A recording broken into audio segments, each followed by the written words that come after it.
nào đó chiều dài nỗi nhớ có khoảng mênh mông nào sâu thẳm hơn tình thương.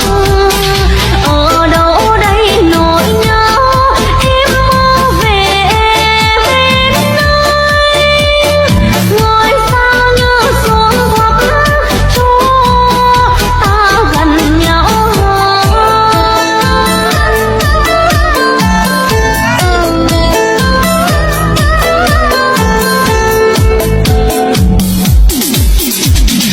đêm nghe tiếng ngư vơi đêm mây chiều hát rồi mà chưa vơi nỗi nhớ.